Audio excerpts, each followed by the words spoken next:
Hello. So today in class, you are going to be doing an activity. Oops, that's not what I wanted to do.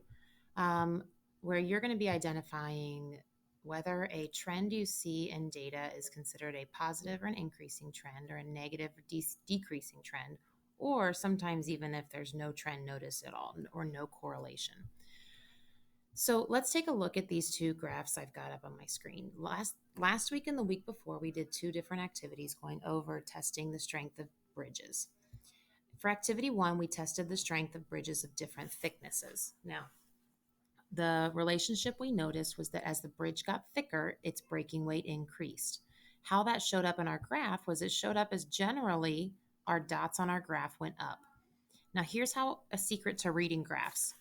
Whenever you read a graph, you look at the dots and you move from left to right, just like I would read a sentence.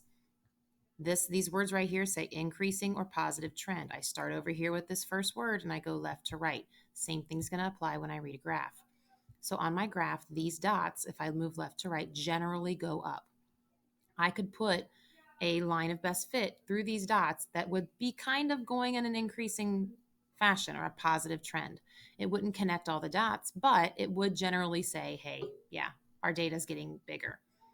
Let's look at the second one. The second one is what we noticed last week in last week's bridge test. We noticed that as our bridge got longer, it was able to hold less pennies. That showed up as a display in our graphs by our dots generally going down. Now, it didn't always go down, and if I were to draw a line of best fit, it wouldn't fit all these points, but overall, in general, the dots show a picture of going down. We would call that a decreasing or negative trend or correlation.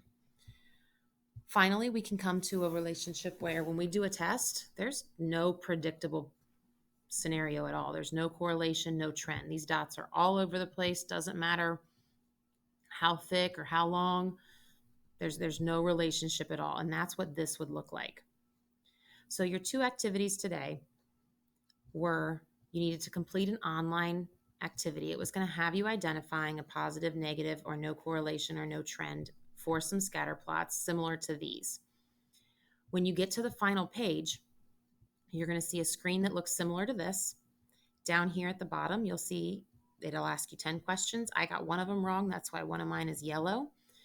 Screenshot this, turn it into Echo for the online activity. Then there is an exit ticket that you need to complete in Echo. You'll get 2 tries at the exit ticket.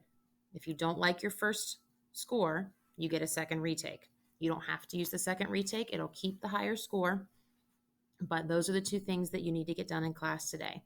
Hopefully, this helps if you were not able to be at the Google Meet, and we will see you in class.